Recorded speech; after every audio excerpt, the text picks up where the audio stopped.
People who've completely changed their life after 30. What happened? My drinking became out of control, and I had my first grand mal seizure at 36 years old. I decided that I did not want to die, and rehab was my only option. 28 days for the rest of your life, right?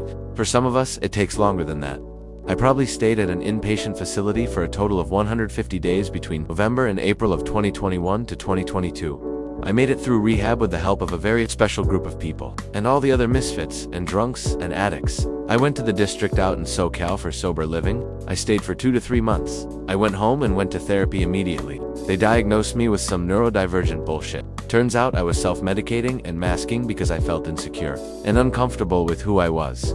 I had no idea the masking had such a profound effect on my personality. I've been alcohol-free for 1184 days now, and cigarette-free for over 2 years. My days feel just as fucking crazy and out of control as before, but I'm not a slave anymore to some monkey hanging on my back. And that right there is worth its weight in gold. Since I've been back, I earned my BSCS. I secured a really nice job, and I honestly don't think about alcohol anymore. Turns out I am mental enough to not even need it. Out of sight, out of mind for me.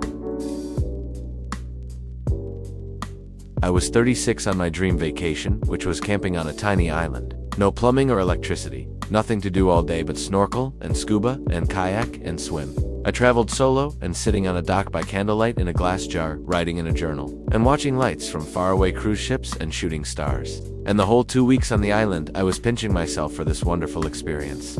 And in the solitude in a place like that, and being almost completely alone and snorkeling, all day with just your thoughts and no internet or working phone, I realized how unhappy I was, and that my married sister and father had started their families, and eventually my parents would die and I would be very alone, and if I wanted to change that, I needed to look at my life and decide what I'd do about it. Had I become the person I really wanted to be? What's most important to me? I made a very detailed plan with 5 goals in 2 to 3 months to establish new habits, working towards one goal at a time. Since then I've gotten married, doubled my income, changed jobs, became extremely fit, then lost that, and haven't rediscovered the motivation to bring it back, although I wish I would. I started a business, traveled to 18 new countries, started new hobbies, bought a new home, and moved 90 miles away to a more urban area. Also, my dad died, which was crushing, and my siblings had more children and grew more distant. They're just busy being parents. I think it's an important practice to constantly reflect on yourself and your life, to see what things can be improved, because there's always something.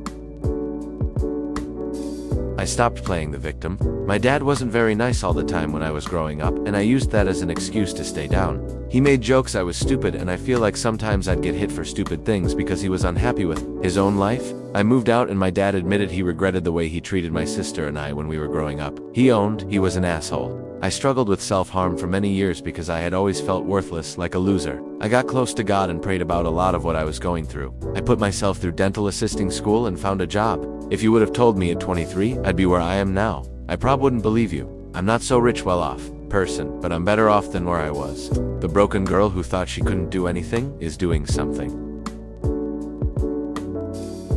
I had barely worked as an engineer by the age of 32 in 2020, but had a master's degree in it. Working was hard and rare due to disability. My toenail broke funny, and I realized that most of that disability was caused by iron deficiency. Then I decided to fuck around with my bipolar meds to trigger a mania because I was feeling irresponsible, and then I realized my bipolar med dose was causing my main cognitive disability. Meds were altered a little, and I have not intentionally triggered a mania since. Also turned out that iron deficiency was making me more unstable. I've had 1 episode in the last 5 years, while before 2020, I was having at least 4 per year. And at one point over 100, I was finally ready to work, though my back pain was still a factor. I ended up working retail management with my dad for a few years. Was hardly nepotism, as we clashed hard in both our vision for the company and how we thought employees should be treated. I left for a few reasons, including global warming. This is a happy thing to be able to state because stuff about not getting on with my boss or my disability is bad to claim to employers, and started an engineering position to try to get my main career back on track, and was fired for being disabled. This was in 2024. I finally realized that engineering was not my future. I started up a data science degree, a field where remote work is not just possible but common, and finished in 8 months instead of 12 plus. With my new cognitive superpowers, which were just my old cognitive abilities, with correct medication and iron levels. After graduating, I found out that retail data science pays really well, Walmart being the best paying employer I've seen, and I'm very well qualified for that right now, and I'm just looking for work, and maybe things have finally turned around. I was laid off a job I liked and thought I had a future with. The parent company moved the division across the country and didn't take people with. I had some money saved. Took some time to decide what I wanted to do, looked for work a bit, got one offer, but it wasn't right. I was single and decided to look at moving to a different region of the state that I loved. After not working for a year, I got an entry-level job in the new region. Jobs were pretty scarce at the time. Really started my career all over again. Money was a little tight for a while, but it was well worth it to live in an area I loved. Been working at the same place for 33 years now. Got married and am close to retirement now.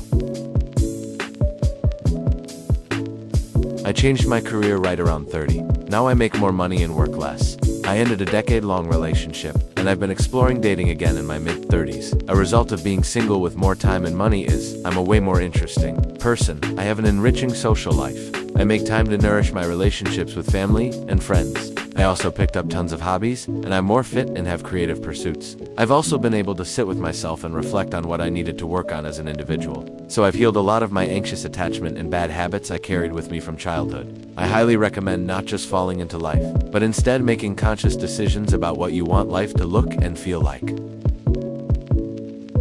In my 20s, I started a business which went on to generate a lot of passive income, where I ended up working roughly 2 to 3 hours per week and earning about £70,000 annually. I traveled extensively, met lots of people, even studied abroad. I was frequently unhappy, racked with anxiety, and constantly berated myself for it. In my 30s, I stopped working on the business and began working in the public sector with children struggling with their mental health. My income is less than half what it was. I no longer have only myself to answer to, and my workload is much heavier. Since that switch, I haven't once asked myself what I'm doing with my life. You couldn't pay me to switch back. Besides the freedom from financial insecurity, which is huge and for which I am extremely grateful. The greatest benefit from my 20s is the lived-in knowledge that there is no substitute for purpose and value-aligned work. I don't think I would have ever truly believed it had I not gone through it, and I would have spent my time in a job I love wishing I had gone for a job that offered more time and money. My lifestyle of partying in my 20s caught up in my 30s. After extreme mental health issues, difficulty getting clean, and finally realizing that most of the life I had built revolved around drunks, addicts, and/or narcs, myself included, I just canceled relationships and friendships, one by one over a 3-year period. One amazing silver lining is that my husband and I never drank alone. We only drank when friends and family were around. He and I had a completely different connection, separate from every group and every family circle. I'll be 43 this summer. We got out of debt, and I found a second career in teaching. We've moved to Colorado, bought an absolutely beautiful lot on a river, and are currently finalizing plans for our dream home, from age 32 to 42. I busted my ass and just kept getting back up if I found myself in behaviors or situations I kept fumbling. After a decade of growth, learning, finding mental health limits and boundaries, and embracing what I actually am, fully, life is incredible. It will be 21 years this summer that my husband and I have been together. Advice: quit looking out there, look inside yourself and tell the truth. Change hurts, but slow stagnation and decay can be worse than death. For more videos like this, don't forget to like and subscribe.